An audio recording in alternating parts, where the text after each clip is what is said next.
what is my idea and what is the main goal for correction of the posture?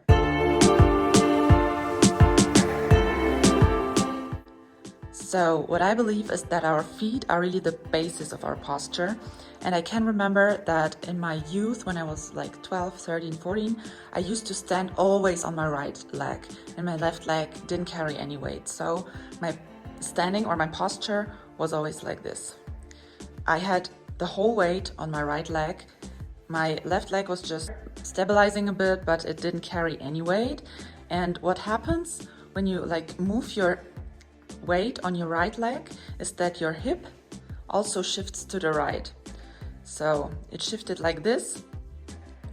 And also standing only on the left leg made my foot at the right collapse inwards. So instead of standing straight, my foot or my inner arch of my foot, like you can see it here, when I move my weight to the right like that, then my foot in the middle inner part just falls down to the ground. And also you see how my ankle twists. So it twists inwards, it rotates inwards. Like this, I'm standing straight, and I used to stand like that. You clearly see also my knee rotating inwards. So let's watch again, like this. My knee tends to rotate inwards. My left leg doesn't carry any weight. So foot collapsed, knee rotated inwards. What happens to my hip? I show you in the mirror again.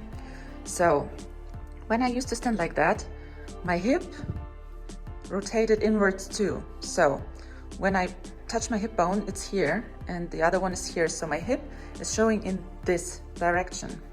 Now moving back like this, I'm straight, and like that I used to stand all the time. So my hip always was rotated to the left. Okay, my hip was rotated to the left. What happened with my lumbar spine? So I believe that because my hip on the right side was higher and my hip in general was tending to the left or was rotated to the left, my muscles in my right part of the body, in my abdomen and in my back, are shortened or got shortened because I was not standing like this, where I had to hold myself in this position and elongate my muscles, but the hip was closer to my rib cage on the right side already because of my posture. And on the left side, of course, this part was elongated. So my spine curved in the lumbar area to the left to rebalance yourself, because the body always tries to correct imbalances. So if you have imbalances, for example, in your feet, in your knees and in your hips like this, the body tries to correct you by curving your spine so that your upper body is straight again. Because if it wouldn't have done it, then because of hip imbalances, my upper body would be bent to the left all the time. But no, it made a curve in the lumbar and I'm upright again. So this curve in the lumbar spine caused a curve in the upper right spine, in the thoracic part, to also correct yourself, because otherwise the body would be shifted to the left. But the body wants to correct us and it wants to shift us to the right.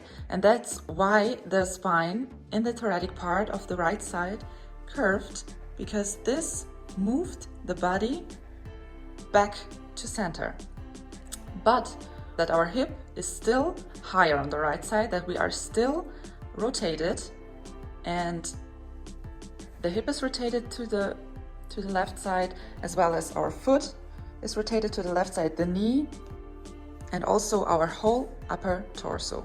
So lumbar curve caused the thoracic curve, and the shoulder on the right side collapsed because the back on the right side, or the muscles on the right side in the thoracic part, are way too elongated.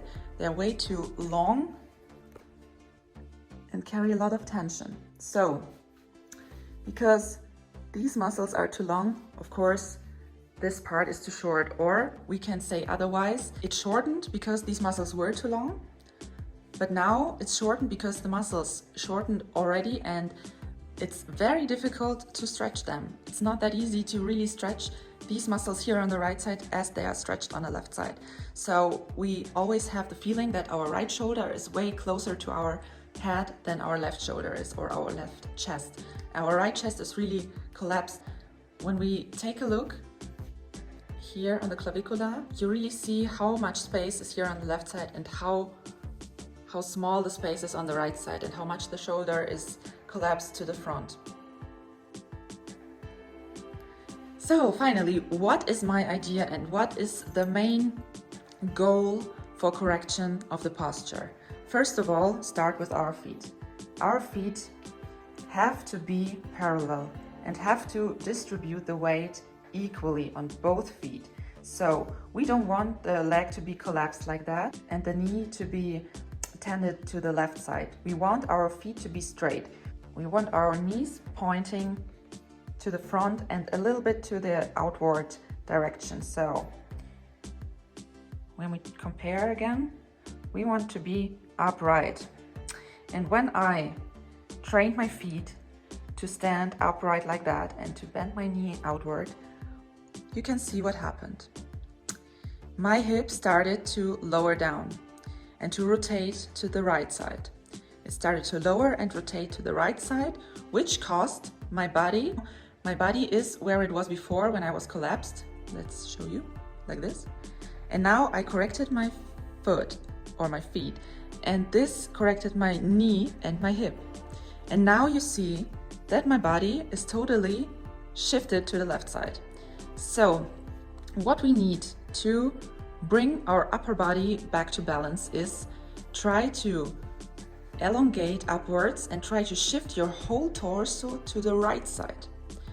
So bring your upper body back to the line which is in the middle of you. So when your hip is back in your natural position where it belongs to be, so the right hip is lowering down, the muscles in the lower body are stretching. Okay, so the hip is one line again, the torso is shifted to the left, and you try to bring your torso back to the right. And it's hard because the force is pulling us down, and it's really, really hard to activate some inner muscles to pull you up and to shift you to the right and up. But when we try to do so and move our torso to the right, you can see that my left shoulder comes closer to my clavicula here, comes closer to my body, and this elongates my right shoulder.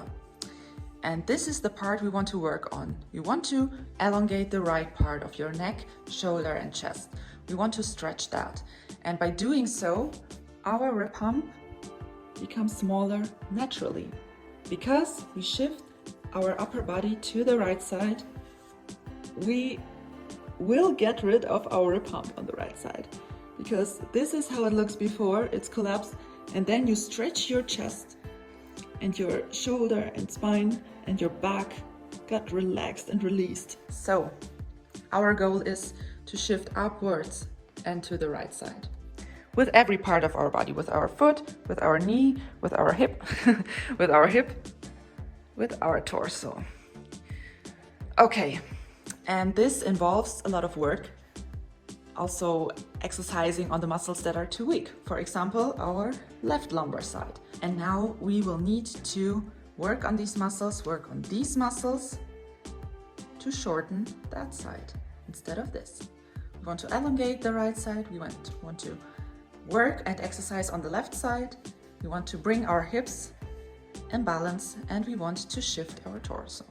This is my personal perception of my personal condition, but I can imagine that many of you have similar conditions and maybe you experience similar tensions in your bodies or similar pain, for example on the right side where the rib hump is, or on the lumbar side, on the left lumbar side. So I'd love to hear from you, from your experiences.